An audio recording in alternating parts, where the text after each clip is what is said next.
Day 10. Stranded on this godforsaken island. I finally found a shell washed up on the beach. My hands trembled as I cracked it open and shoved the meat into my mouth, but the putrid stench made me gag and spit it right back out. I couldn't help staring at the man nearby. He had fresh sashimi spread out before him, and watching him savor every bite made my mouth water uncontrollably. Desperate for a taste of that raw fish, I swayed my hips and strolled past him, pretending it was coincidental. Just as I'd hoped, he called out and invited me to share his meal. After days of starvation, any pretense of dignity vanished. I devoured the food like a wild animal. Seeing how ravenously I ate, he thoughtfully handed me a freshly opened coconut. I gulped it down greedily. All traces of the wealthy socialite I once was completely gone. When I'd finally eaten my fill, I planted a deep kiss on his cheek. From that moment on, he stopped resenting me for being useless. I let go of my own reservations too, allowing myself to depend on this poor kid who could catch fish and cook.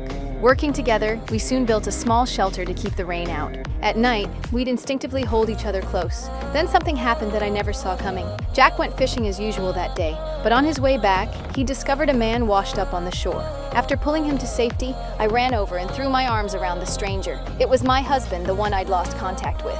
Not long ago, our yacht had caught fire, forcing us to abandon ship in lifeboats. A violent storm had separated us, and I'd been lucky enough to be rescued by Jack. Seeing us clinging to each other so intimately, Jack understood everything. The realization left a bitter taste in his mouth. The next day, my miraculously surviving husband saw Jack and me fishing together and grew suspicious. He suspected I'd been unfaithful. To test his theory, he secretly used a lighter to start a campfire. When we returned and saw it, we were amazed. Fire meant no more raw food. But in the midst of our excitement, my husband began mocking Jack for being a nobody. Jack took the high road, not only refusing to argue, but even sharing half our food with him. My husband didn't appreciate the gesture. While Jack and I were out fishing again, he divided our thatched shelter in two.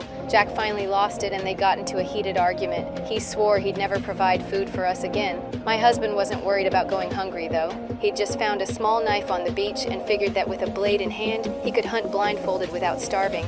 By evening, his plan had already fallen apart. Without diving goggles, he couldn't go underwater and could only try spearing fish from the shore. After stabbing at the water repeatedly, he hadn't caught so much as a piece of seaweed. Left with no choice, my husband dragged me into the mangroves to catch crabs. But after eating just one, he nearly threw up his internal organs. After just one day, we were so hungry, our stomachs were eating themselves. In desperation, my husband came up with a wicked idea.